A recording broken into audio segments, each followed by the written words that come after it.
Good morning. I see we're losing some people, but I'm pleased to see so many people are still here, and I want to thank you all for staying. You'll be happy to know I asked Ben the futurist what he did when he had a problem like I have today, which is better today than it has been, and thank you all so much for asking about that. And he said he was recommended to have a concoction of 6 ounces of port and 2 ounces of sherry. So I'm trusting that's going to give me a 5% improvement in my performance today. So give me a book report later. I'm really pleased to introduce my panel to you. First, I have Michael Israel, who's a former CIO at Six Flags Entertainment. I first heard Michael talk at the Fordham University CIO Roundtable in New York a couple of years back. And his conversation about the extraordinary transformation that Six Flags went through from being multiple companies, multiple environments, global, all different kinds of back office systems, getting that together, standardizing it, and then building an extraordinary digital and AI platform on top of it, really changing that organization from the amusement park you go to a digital organization was incredible. And so I'm really pleased that he can be here today to share his thoughts, especially about how to work with service providers. What really grabbed me, the whole story, digital story for Six Flags is fascinating, but his ability to pull in service providers as a source of innovation and creativity was especially compelling for me. So thank you, Michael, for being here today. And also, Bill Huber, known to almost everybody here, partner in the digital platform and solution practice, my personal friend, and known to everybody as a great thinker in the sourcing space. I used to tell, when I was consulting in the field, which I did for 10 years, I used to tell the client service delivery managers that they had the hardest job in the company. But what I'm going to tell you right now, the service provider community, is you have the hardest job in the industry. Let's just look at some of the things that have been identified that you have to do in this conference alone. You have to know everything. You have to be everything. You have to predict the future. You have to understand the client's business better than they do. You have to cannibalize your revenue. You have to organize yourselves internally to be perfect. And yes, you must have the best technology ever. Jean Eisler from Jabil was specific about what she wants from a provider.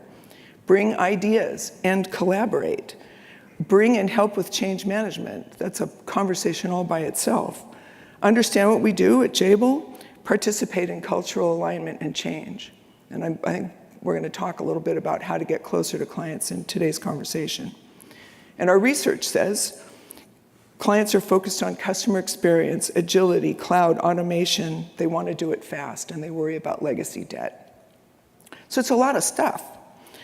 A recurring theme in the conference has been organizational change management, the so-called soft things that seem to matter more than technology when you're working with your clients.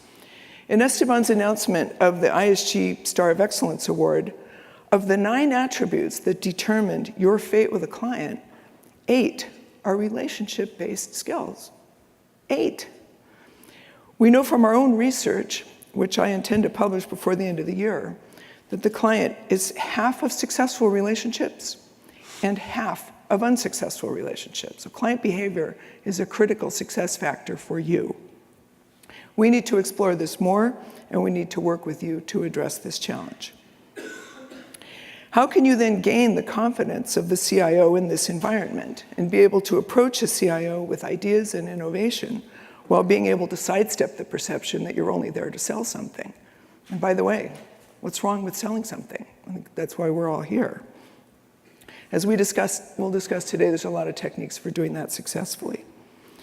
I want to just talk for a second about how ISG has worked on helping in this area, because I think we've done a lot to recognize these challenges and to try to make it easier for service providers to work with clients and be successful with them.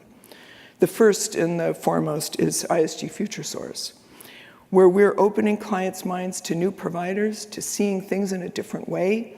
At the beginning of a transaction, connecting clients and providers on a human level so they can talk to each other and experience each other as people and as cultures something that we keep hearing over and over is important.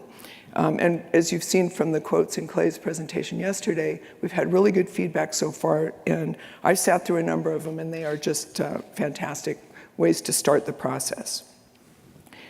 We're providing more tools for diagnostics of relationship challenges through ISG satisfaction benchmarking, identifying areas of friction so that they get addressed and can be resolved. We provide software compliance assessments to help keep the client out of trouble and keep you looking good. We're developing new thinking around experience levels. Everybody's heard of XLAs, right? All heard of XLAs, anybody? Come on. XLAs, it's the experience.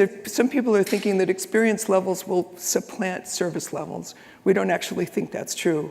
But we think experience levels that only focus on the service provider and how bad the performance is of the service provider don't actually help if half the time the client is the source of the problem. So we're looking at how to build quick targeted studies to identify challenges in relationships between clients and providers so that they can be immediately addressed. We're calling that XL 360. And finally, our enterprise agility practice and thinking around coactive governance, trying to get the client to think differently about the way they relate to their service provider. So we're building constantly in the back all these different ways to try to make the industry a better place for you. So, I don't think I need any of that stuff. So now we're going to have our panel discussion. And this is our last session together, and I'd like to invite everybody who has a thought, not just a question. You know, normally you only want a question, don't want a speech. Maybe you can take the lights down a little bit, Dave. This time I'm interested in your comments as well as we go through this conversation. And so looking forward to actually talking to you. Most of you haven't said a single thing in this whole conference. So let's engage, let's have a conversation. So my first question is to Michael. When you have a visit from a service provider to talk to you about an idea or a service, what do you want to see and what makes it a problem for you, and how can we use this to build the relationship? Well, I think the biggest key, if you're getting that half hour, an hour meeting, is what is the agenda? What are we there to talk about? What are we there to solve? Very often I'll have a sales team rattling off here's their canned presentation, instead of stopping to engaging in a conversation. What are the business challenges that we are facing at the time? Where are my pain points? Where are my constraints? Where do I need to focus my attention? Then how do we bridge that conversation together? This is what I'm facing. Here's where your services are. Where can we link those two together? Good. Bill, why do so many engagements fail to meet innovation expectations, and what could the advisor do to make it work better? That's a loaded question. And I think we all know pieces of it. We start the conversation very frequently with a topic that's pretty profound on the transformation side, and then when we get through the process, it still comes down to, looking at the cost case, taking out the things that are going to hurt the budget or change that, and we kind of get back to the bare bones, and there's not a whole lot of room for innovation. We set up service levels that are almost entirely operational and have nothing to do, as Cynthia alluded to before with the XLA, but how do we find a way to track the degree of innovation and bring visibility to it? And Cynthia brought up the notion of coactive governance and joint accountability.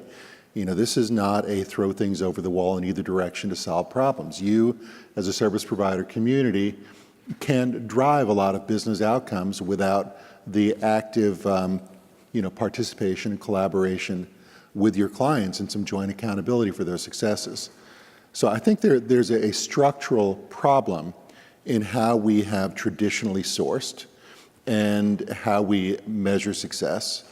We look fundamentally at IT services as a cost center, so we treat them accordingly. If something's a cost center, your focus is on mitigating the costs. And for some activities, that is table stakes, but for other activities, you actually want to invest more and you want to design outcomes and measures that reflect some business benefit, which is the whole reason you're doing things in the first place around digital transformation. So I would say the first thing that we need to do to change it is to build and use and institutionalize a business case methodology that stops looking at service providers and service provider solutions solely on a cost case basis, but rather starts looking at the business benefits, whether that's the downstream operational improvements that occur outside of the process, or whether it's the things that you do that are going to ultimately impact the top line of the company because you do something which ultimately helps your clients to improve their product, improve their customer experience, improve their service quality in such a way that your client can expand their market share, their wallet share, retain customers and things like that. So we'll talk more about it, but that's the medium-length answer. You said so many things that I want to question. And I hardly know where to start, but I'm going to start with the business case idea, actually for both of you. One of the questions we talked about discussing was how to change thinking around the business case for digital investment. And it's very glib to sit here and say, we should do that. And it's another thing to change it in the mind of the client as either an advisor advising them or as a service provider bringing something new or innovative to the table and being stuck with the investment model. Do you want to talk a little bit about that? Yeah, I think we're going to take it down to maybe more of a real life example here too, is that it's not always the providers that are failing, or it's not the providers that are failing on their own. Very often you're selling into a C-suite. What is the overall goal of a project or a engagement? There is a lack of translation from the C-suite down to the line level managers. Transformation equals behavior change. If there's behavior change coming at that ground level and that has not been effectively communicated, you're already starting at a negative. You're starting and you're hitting folks who have to use the new system or who have to use that provider. They're already coming in day one with a negative feeling about this whole piece. Mm-hmm. So the key to kind of reducing that initial resistance to change is how is this change and transformation going to be communicated down to the lowest levels? And how are you going to stay engaged to make sure at the onset that you are engaging with those end-level users and making them understand? We always didn't tell our end users, here's what we're looking to do. Mm-hmm. We would give them, very similar to the agile approach, bite an apple, bite a piece of that apple at a time. Get to where you're going in very measured increments. At the end of the day, a year later, 2 years later, this is what we were looking to do all along, but you did it in places where people weren't looking at this whole piece and say, I can't do that. Mm. Take it in smaller chunks. Yeah, Ben was talking about that in his conversation. Yeah. We'll come back to the business case idea in a minute, but something that's concerned and troubled me in the years that I was a field consultant, and for those who don't know, I was in the governance service provider management space, is I think very often the provider has a strong change management capability, but they never get a chance to execute it at the client. Bill, why do you think that is? Well, again, we're provider, so it's who's going to pay for it fundamentally, and usually the change management's not in the transaction budget. It's seen as a nice to have, something soft, a little bit warm and squishy, but it's not paid for. So the service provider focuses on the things they need to do from a transition and a change management perspective to make their own piece of the puzzle successful. But they don't have the time, the resources, or the sponsorship within the organization to drive a broader change agenda in the client organization. And fundamentally, the client needs to step up to that. Now ISG does a lot of advisory services around organizational change management with our clients, and where we do, it's profoundly successful. But it's a hard sell for us because people just fail to realize how important it is, how that's the element that's really going to institutionalize and stabilize, all of the benefits from the future state environment you're going to. So it's very, I think we all need to sing from the same hymnal in terms of the need for organizational change management, how often it's neglected, and we need to educate our clients, and some will take more time than others to educate, but You know, I think where we that this are. is connected to something that's probably not the right use of the phrase, but is a brand permission issue for service providers. And I think it's starting to change. I heard the guy from the network provider yesterday, I think, talking about how they could bring new ideas in. And I think some of you gave me a hard time for saying I didn't believe in innovation, and I actually do. I just want to set the record straight. But the analysis that we've done shows that clients buy innovation up front. They do a contract for an innovation. But once they're into a services deal, they have trouble penetrating with innovation. They have trouble penetrating with organizational change. They have trouble getting to the strategy table. Is that a brand permission issue? Is that structural? Is it a fundamental trust? And how do we break that down? Because if you're going to come in and try to sell something new to the CIO, service provider needs to get past that trust challenge. So, and I'm interested in service provider input, or my colleagues as well, who've had any ideas and thoughts on this. May I start? You may. All right. So I think if you ask the average person in a client organization what governance means when it comes to a supplier management or supplier governance, the first concept that comes to mind for them, or how they visualize it, is primarily an issue of compliance. We need to have strong governance in place to make sure the service provider is doing everything they committed to, and they're meeting all the requirements of the statement of work and all the service levels and all of that.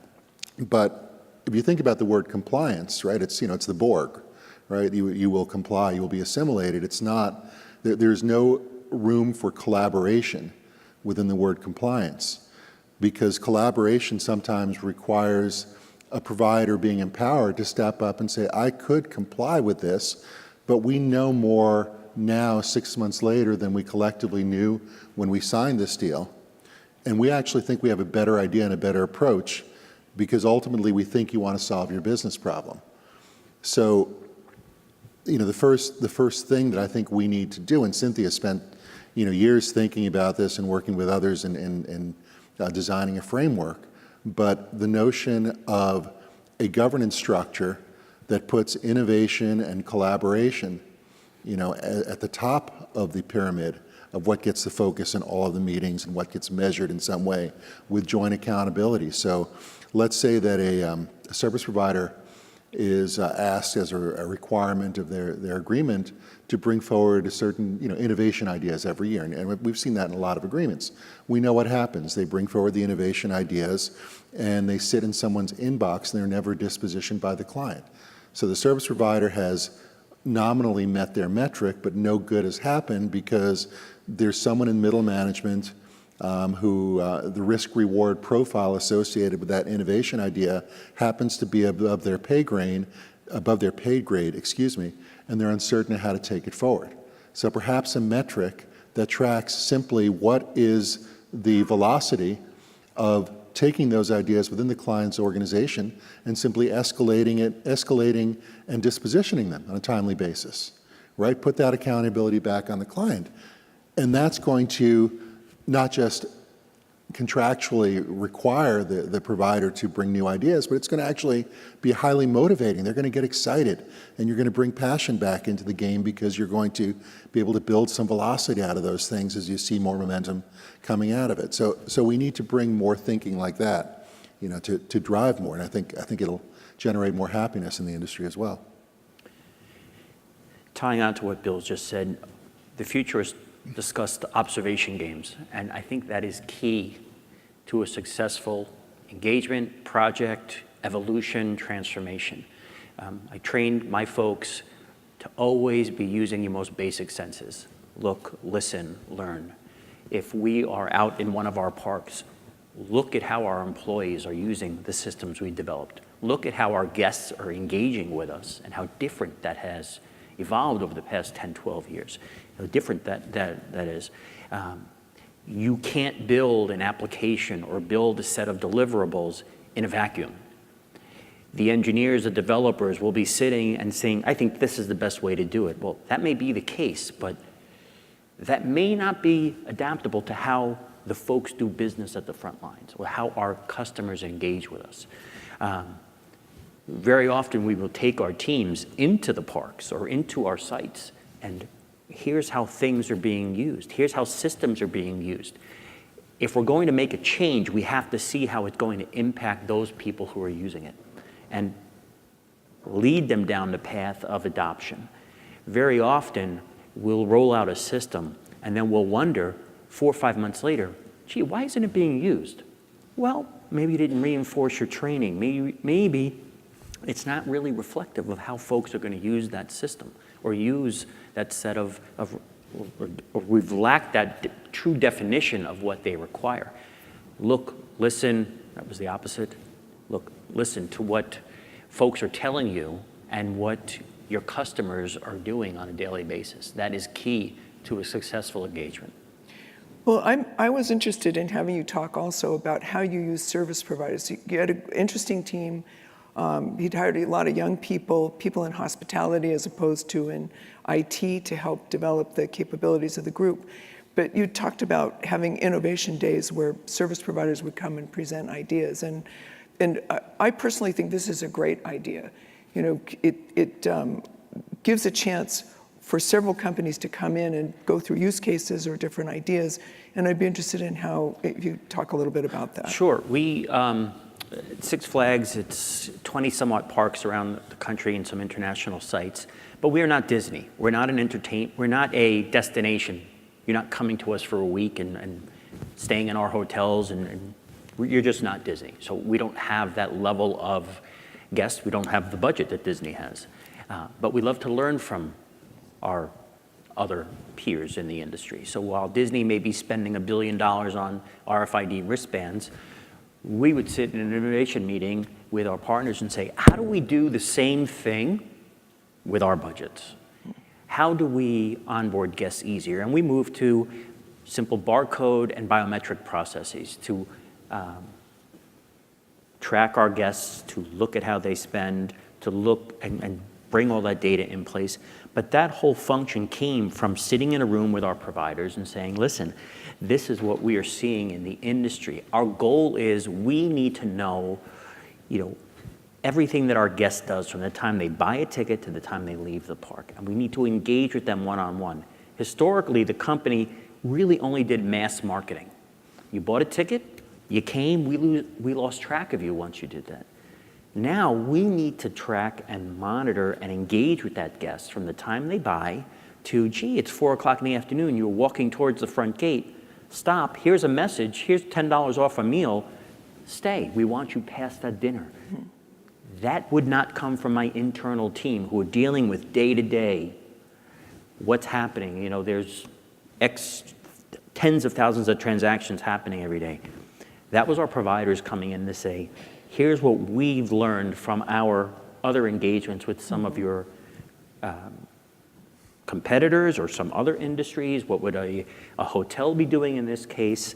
I don't need to be the guinea pig. I don't need to be cutting edge from that perspective. That's a really interesting I point. need to turn around and say, what can I afford and what can I use to transform my business relationship with my guests?